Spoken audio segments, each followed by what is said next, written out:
Այսօրվա քննարկման ժամանակ նաև իմ կողմից մասնավորապես առաջարկ եղավ, որպեսզի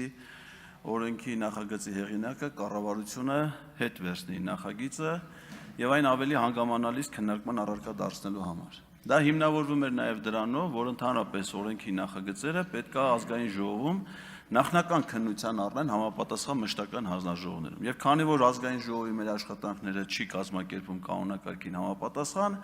եւ մենք ունենք կոպտագույն խախտում, որ ըստ էության կառավարության կառուցվածքի վերաբերյալ հարցը քննարկում ենք այն ժամանակ, երբ որ կառավարության անդամները արդեն նշանակվել են, կառավարության ծրագրին խորհրդարանը հավանության արժանացել, նոր հետ ենք վերադարձել կառավարության կառուցվածքի քննարկման։ Դա նշանակում է, որ հրատապություն այս խնդիրը չուներ, այսինքն, եթե այն կառավարության ծրագրից հետո էր քննարկում, կարար ծրագրեր, ասենք օրինակ սեպտեմբերին, եւ մենք հնարավորություն ունենք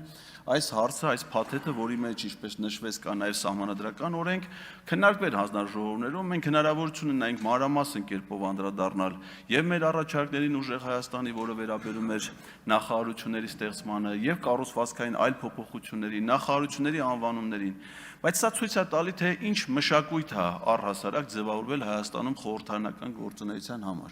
Իհարկե դուք կարող եք միշտ փաստարկել քանակական մեթոդի կիրառումը, որ մենք թվականակով շատ ենք, հետեւաբար մենք ենք որոշումներ կայացնում, ու ընդհանրապես կապ չունի, ուրիշ ինչ առաջարկներ գոյություն են, այդ առաջարկները ինչքանով են հիմնավոր, չկա, իսկ խորհրդարան ինչով է խորհրդարան, որպեսզի կարծիքներ հնչեն, այդ կարծիքները քննարկման առարկա դառնան, ծանր թեթև արվեն ամեն ինչը, իսկ սենց սահմանադրական օրենքը, կառավարության կառուցվածքի վերաբերյալ օրենքը, որի հեղինակը միայն կարող լինի կառավարությունը, այս ձևով չեն ընդունում։ Սա վատ մշակույթ է, եւ Եվրոպա գնալուց առաջ չարժի այդ մշակույթով առաջնորդվել։